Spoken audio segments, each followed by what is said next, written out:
Now, let's move a bit into the property space. Now, I know you had 500 plus properties, which you've divested a lot of them and moved it more into a commercial field. What happened? Did you have a midlife crisis? Was it all the pesky tenants? What was the strategy there? Yeah, that's a tricky one to explain, because how do you boil 20 years of investing down into 2 sentences? So in the beginning, Dave Bradley, my business partner at the time, and I wanted to get out of accounting. And we sat down and we figured out we had to own about 130 properties. We didn't know how to buy them, but we knew how many we needed, positive cash flow. So we leveraged off the money we made in our accounting practice and the money we made by running seminars and the profits we made by investing, and did this concept of what I call generations of wealth. We swap our time for money. We buy assets. Those assets throw off positive cash flow, and rather than consuming that positive cash flow, we reinvested it.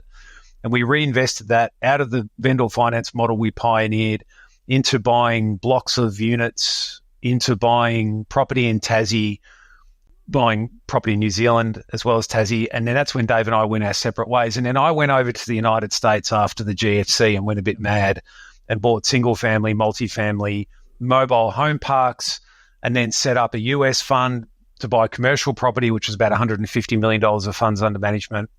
But all of this is around this notion of multiplying. We've got making, we've got managing. How do we multiply faster to drive our returns towards achieving a survival outcome, enough money for us to live the lifestyle we want, and then a significance outcome? How do we get the money to fund the causes that we're passionate about to add meaning into our life? So I don't think I ever owned 500 properties at one point in time.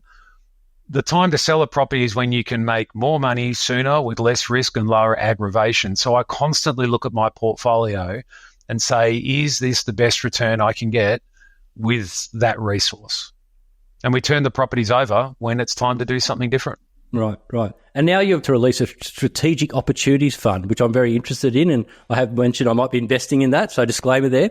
So do you want to tell the audience what it is, and more importantly, what strategic opportunities are you looking for? All right, so I just need to say this is general advice only, no comments about people's personal circumstances.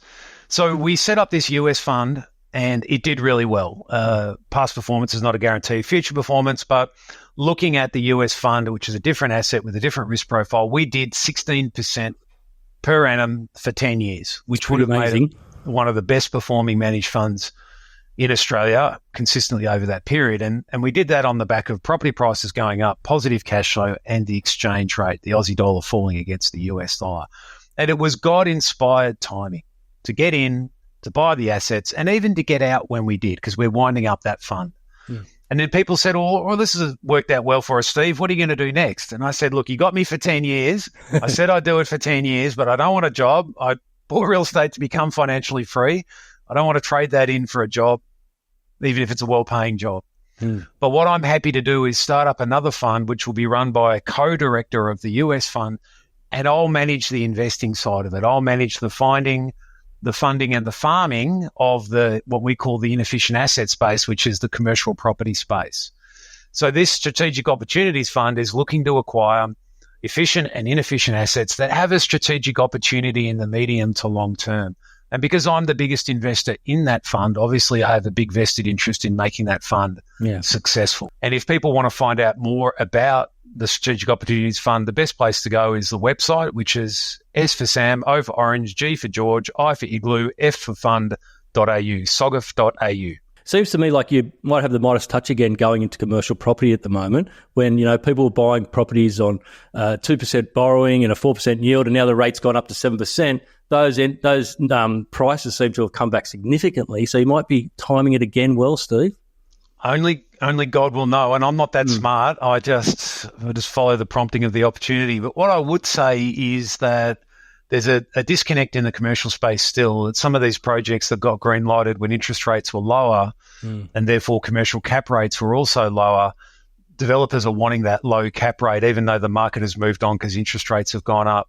So for those people who aren't familiar with the concept, if I do a feasibility and I expect to get a 5% cap rate, that means the likely rent divided by 5% gives me my value prop.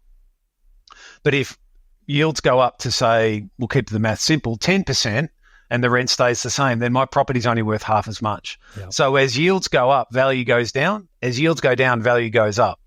And so at the moment, we've got these people who have got property projects that they've got out of the ground, or they've done their feasibility on lower yields, so they want higher sale prices, but those sale prices don't justify in the market. So what I say to that is you've got to kiss a lot of frogs to find a prince in the market at the moment. But luckily, I don't mind kissing frogs. So yeah, fair enough. That's my role in this. I'm a frog kisser. Good. I think Greg Goodman from Goodman Group, they're a $50 billion property company, as you probably know. He said at the AGM last week, now is the time for him. They've been sitting back, lowly geared. They've got 9% gearing. He's going out there looking to buy buildings below replacement cost and get the land for free. That would be a strategic opportunity, I would have thought. Yeah, there's lots of different opportunities out there. We've got one deal down in Hobart where it's 5 years of rent, brand new lease, but the real kicker here in the strategic opportunity is the council's about to rezone that land so that you can have high res up to 9 stories.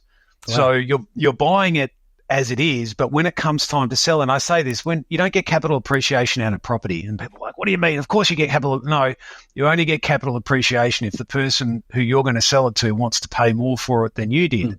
So it's not the property, it's the person that drives the gain. So if you can sit there before you buy and say, how is someone going to pay more for this property than me? And you direct your strategy towards that, then instead of just relying on what I call generic market movements, you can actually fast track the rate at which you build capital growth. And while the Strategic Opportunities Fund is mainly an income fund, of course, we've got our eyes on trying to deliver value for investors over the medium to long term. So there are good deals out there, but you need to know how to identify risk, price risk, and manage and mitigate risk as well. Fantastic, fantastic.